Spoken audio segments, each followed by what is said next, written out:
the Warriors had a pretty good win in their trial game in Hamilton over the Storm. And we've got a fairly decent sample size, not decent sample size, we've got 2 games of Warriors Rugby League so far this season. And I was invigorated by when I started watching this game.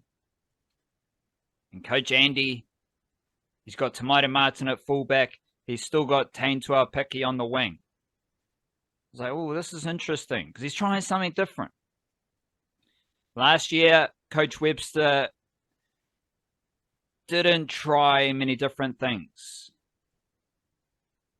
And this is part of the perception and the reality of Warriors Rugby League.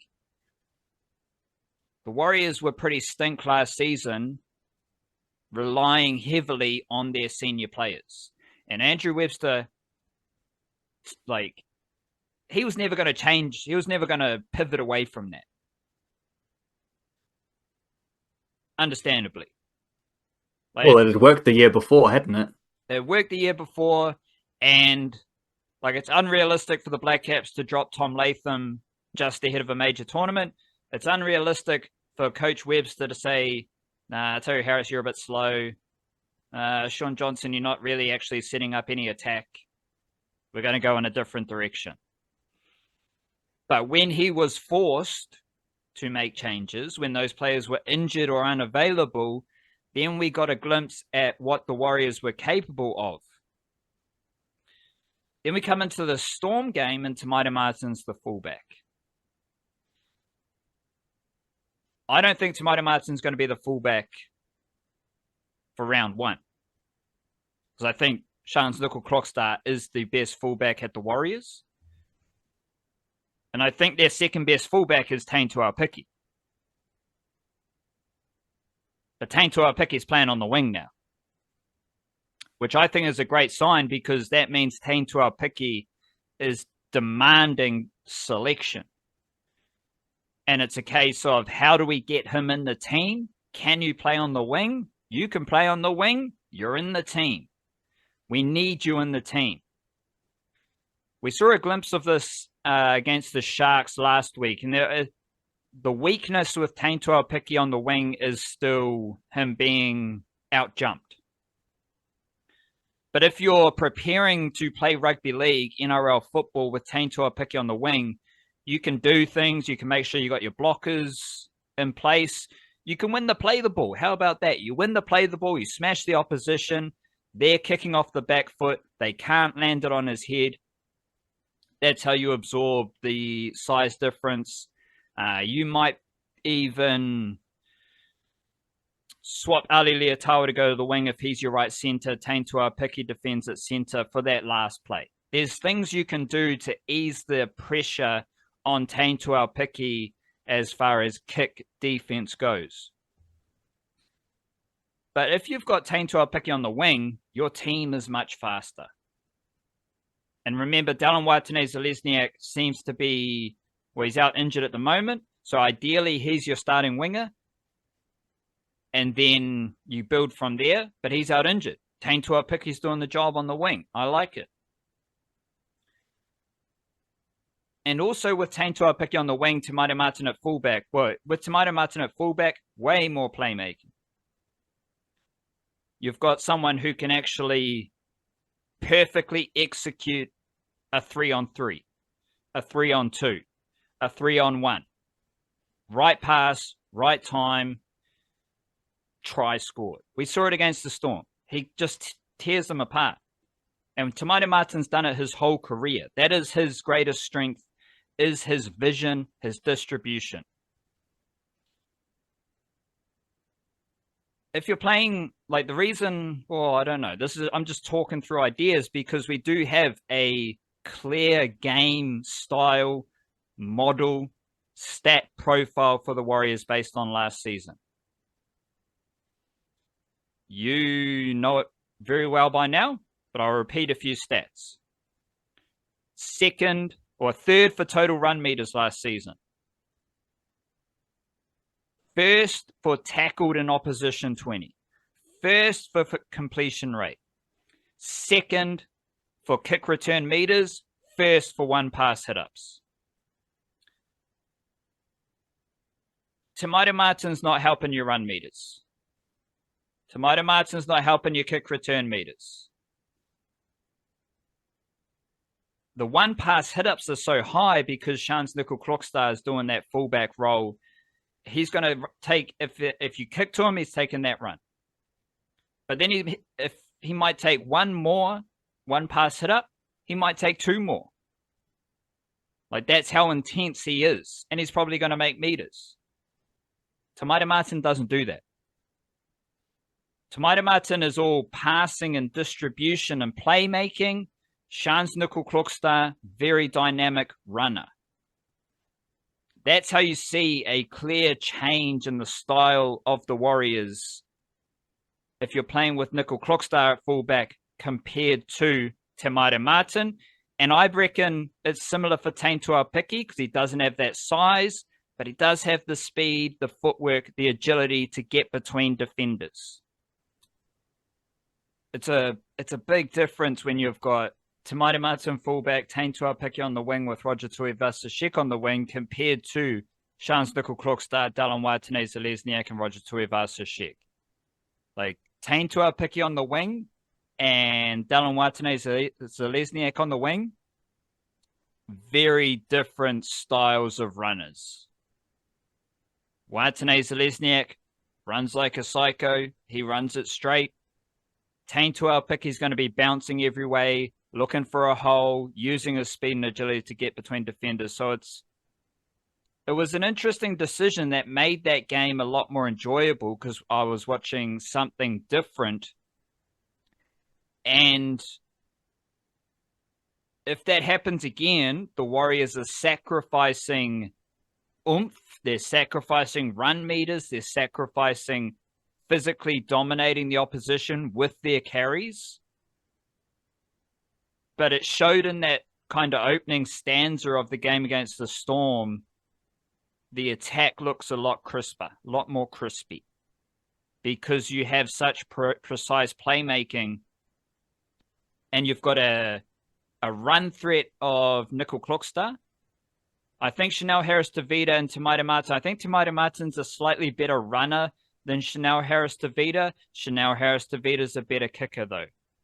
And I think Chanel Harris-Tavita is a better razzle-dazzle player. He's going to come up with crazier plays.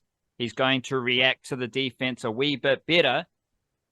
But Te Martin is so clinical in how he sets up those around him. And it was, of course, Shans Nickel Clockstar did play for the Māori All-Stars, so he was in action this weekend. They roll their subs quite a lot in that game, similar to a trial, so it's hard to really get a clear read on what he was up to. But I did like Jacob Laban playing edge forward for the Māoris.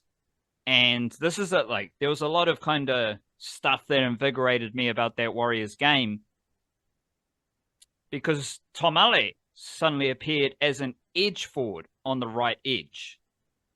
So he's primarily been used as a middle forward, and you do have middle edge versatility with Dimitri Vaimonga and Leka Halasima. Tomale spent minutes at edge forward, and I wasn't mad at it. I kind of liked it. He's got good footwork. He's mobile. He's physical. He's powerful. And that's probably one of his best ways to get some game time. Because the other factor there, Bunty Afoa, he's awesome now. Not that I thought that he was ever not awesome, but it's clear, and I think you can point to a few Warriors players who have improved with consistent repetitions under Coach Andrew Webster. Like, this is Bunty Afoa's third season being coached by Andrew Webster, and it looks like it's showing. So I think Bunty Afoa has, the way he's playing, he has demanded selection. I don't know if there's space for him in the top 17 because you've also got Marata Niokore, you've got Kirk Capewell. I think the best edge forward there is Jacob Laban. But I imagine, again, based on Andrew Webster playing it safe, Kirk Capewell is going to be an edge forward. And then it's kind of Jacob Laban versus Marata Niokore. Niokore looks better. He looks like he's improved. He has developed under Andrew Webster. So I think he deserves to be in the team. But this is where you get into the bench, and there's not a lot of space on the bench for these players. Because who else was awesome? Aaron Clark. You could say that he was the best player on the field for that opening period where both teams were going hard. Like, he was the most physical player on the field. He was the bully on the field. He was smashing blokes with and without the football. And his running style is very useful for the Warriors because all season last year, we were complaining they're slow. This is a slow rugby league team. This season, if you got Te Hurinui in your team, he's there. Luke Metcalf's pretty fast for a halfback. Aaron Clark is rapid for a middle forward. Like, in the context of a middle forward, he's Usain Bolt. So now your team has got a lot faster, a lot more dynamic. So I think Aaron Clark, that starting role seems like it's his. So then you go to the bench, you got Dylan Walker offering utility value, small forward value. But then you got to try and get Dimitri Faimonga, Leka Halasima, Bunty Afoa, Jacob Laban or Niokore, Tom Ale. All those dudes are competing for, I think they're competing for 3 spots. But I also see a situation where another player, Sam Healy, is on the bench as the dummy half cover for Wade Egan. Because at this stage, Wade Egan kind of needs some dummy half cover. You might be able to get Dylan Walker to plug the hole at dummy half. But another, like Sam Healy's impressed as well. He's a crisp passer, so he can throw 10-meter spiral passes in both directions. He's a lively runner. And that dude loves to tackle, which are great signs for a young dummy half. Like, he's definitely overtaken Freddie Lussick in the Warriors dummy half depth chart right now. And I can see him being in the top 17. But if he's in the top 17 and you've got him and Dylan Walker on your bench, then you've only got space for 2 forwards. 2 more forwards. So then you're trying to get Vaimonga, Halasima, Niokore / Laban, and Bunty Afoa, maybe Tom Ale, into 2 spots. All of which is highly competitive, so I kind of like it. Like, it's very difficult to build out your best team, but as we know, rugby league, NRL seasons, it's brutal. We know Niokore is going to be unavailable at some point, right? Like, he is the poster boy for being unavailable due to injury or suspension. Nothing against him. That's just how neck level his physicality is. So these things, they kind of sort themselves out. But that's those little wrinkles. So Tomato Martin fullback, Te Hurinui on the wing, Bunty Afoa getting better, Tom Ale getting game time as an edge forward, Jacob Laban playing big minutes in that Māori All-Stars. I don't know if it was big minutes. Let me double check. I don't even know if we got minutes for the Māori All-Stars, but I liked what he was doing there. And I think he is the best pure edge forward in their system. Give or take the experience of Kirk Capewell. So apparently Jacob Laban played 51 minutes at edge forward for the Māoris. It's pretty big minutes considering Jordan Ricky was the only other player to play more minutes with 70 minutes as a forward. And I think that's an interesting kind of development step for Jacob Laban.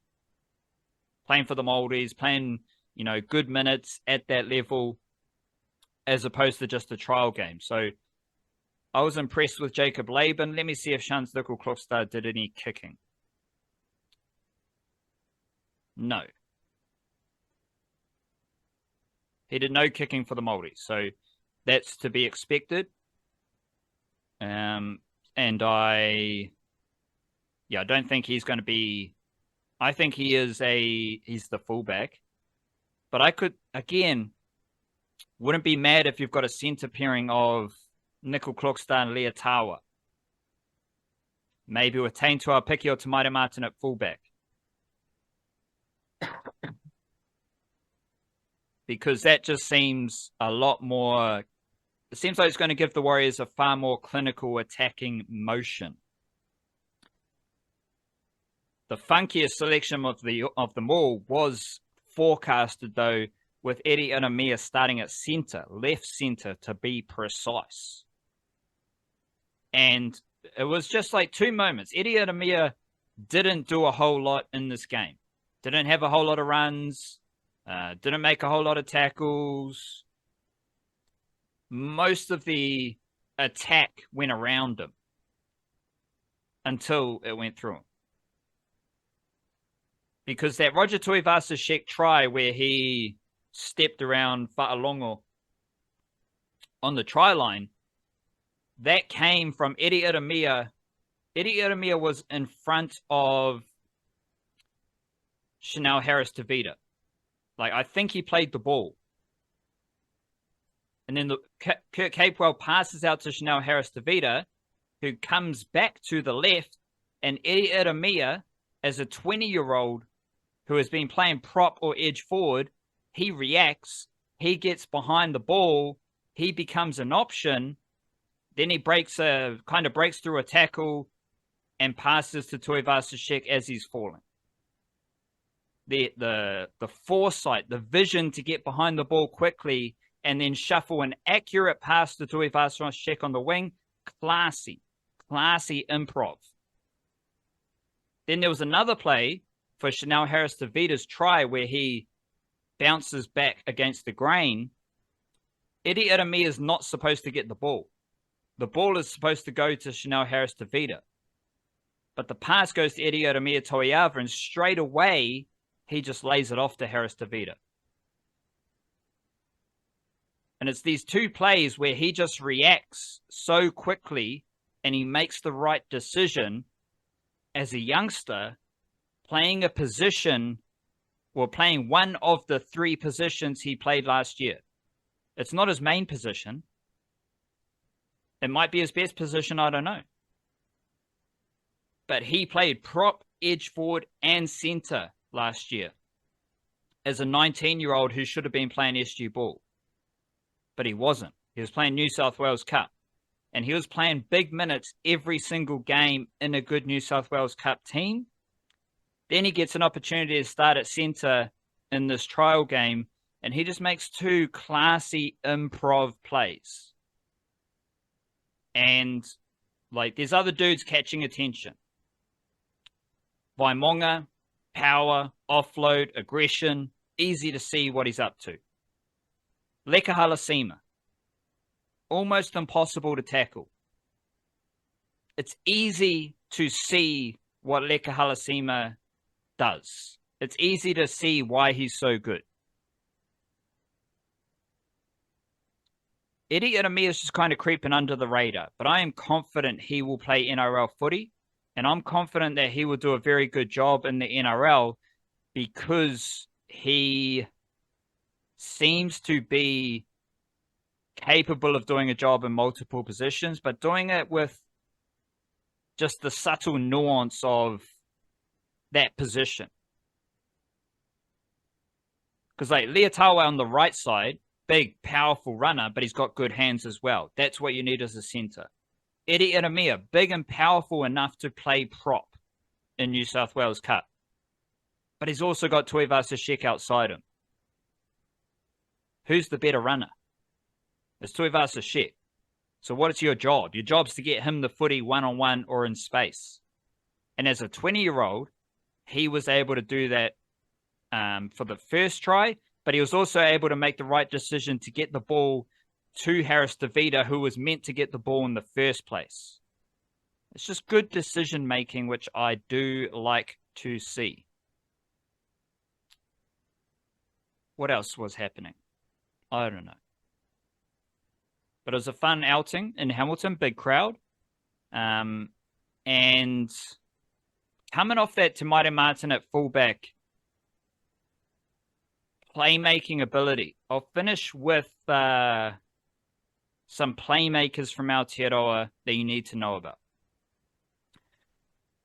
Te Hurinui Twidle is playing for the Eels, and I loved what he did for the Eels in their trial game, especially down short sides. But he got game time for the Eels in their trial as a fullback, which I thought was notable because the Eels have a few young fullback options, and they're pretty well stocked in the halves. Because Te Hurinui Twidle, Turanga Waiwai Jr., he played fullback and number 6 for the Eels under-21s last year. But like Te Martin, coming out of the Waikato, he went down short sides and he was doing 3-on-3 breaks. He was getting 3-on-2 opportunities and he was making the most of them. He cut them to shreds down that edge as well. So I was very impressed with Te Hurinui Twidle, who is a fullback, but he's got very good hands. He's got very good passing, very good distribution. We saw Cassius Tia playing for the Bulldogs in their trial game. Young half from Auckland, Maris Jr. He's featured prominently over the last few years, first with the Roosters, then with the Bulldogs. I think he's going to be a starting half for the Bulldogs in New South Wales Cup. And he's just a very good half as well. Aggressive, good kicker, good passer, good runner. He is eligible for Samoa as well as New Zealand, to the best of my knowledge. So a good young playmaker with Samoan eligibility. And then there's also Ryder Williams, who we've talked a fair bit about as well with the Titans. I didn't see him playing for the Titans while they were getting smoked by the Broncos. But he is another young half who has stepped up to the fringes of the Titans NRL squad, and he's also eligible for Samoa as well as New Zealand. The Bulldogs, SG Ball team, under-19s, they had a victory over the Warriors. The Warriors they've been rolling with Maui Winatana Patalasio from Wellington as their halfback, and Noah Jensen as their number 6. He went to Westlake Boys High School. They're the main halves for the SG Ball team, and I'll be watching out for who the halves are in Jersey Flegg. Probably going to be a lot of Jet Cleary in Jersey Flegg. But I was also impressed with Luke Hansen again for the Warriors in that Storm game. He did more kicking. He looks like a lively runner, and he's a physical defender as well. So I'm looking forward to seeing Luke Hansen play New South Wales Cup, and I think Jet Cleary is going to start in Jersey Flegg. But the Bulldogs SG Ball team, they had Bronson Reuben in the halves. Young playmaker from Christchurch, but more Kaiapoi, north of Christchurch. So he's another young half. I think he is just New Zealand eligible. And then another really good half is Haami Loza. Knights started SG Ball with Loza and Ryder Crosswell in their halves. Crosswell's dropped out of the team. He's from Palmerston North, I believe, but he's in the Knights system there. Whereas Haami Loza he had a training trial contract with the Knights, I believe, and he's a wizard. He's a wizard with the footy. Like, he has real subtle touches with his passing that I've seen in highlights for the last couple of seasons. And he's someone to watch out for, I reckon, and keep a close eye on in the Knights system. Not a huge fan of the Knights development system because they don't seem to contribute to the Knights winning NRL games. But Haami Loza, who I think is, he spent time at Mangere East, spent time at Aotearoa, went to De La Salle College. To the best of my knowledge, he is mainly Māori New Zealand eligible. And he's not operating at the highest level. Twidle's been playing NRL trials.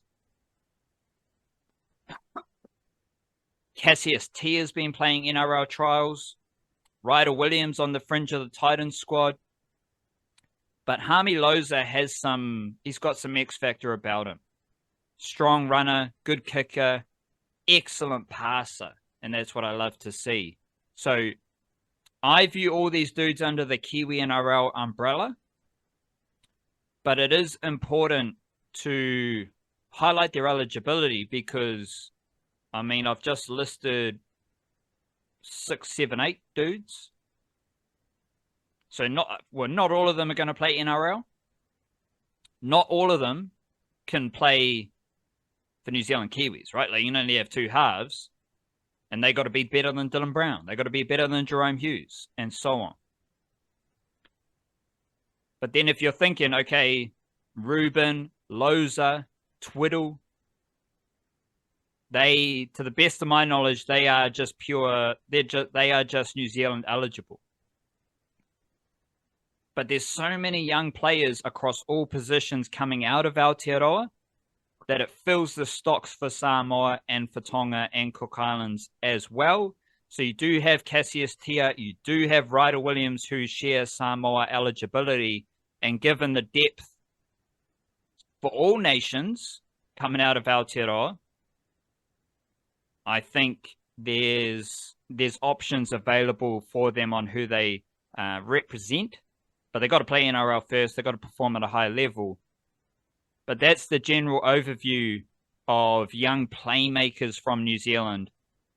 And I think this is the kind of depth in playmaking talent that we have never seen before from New Zealand. It's the equivalent of if New Zealand just started producing 10 players who are step-over wizards in football.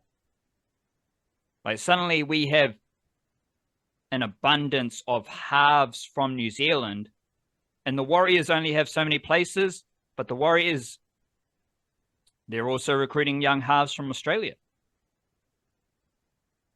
So if the Warriors are recruiting young halves from Australia, I don't know what's like, it's a bit of a chicken or the egg situation.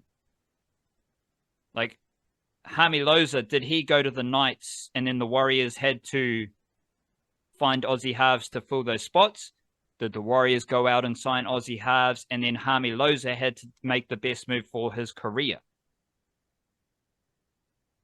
Did Bronson Reuben's from Canterbury, so he's got that Canterbury Bulldogs connection.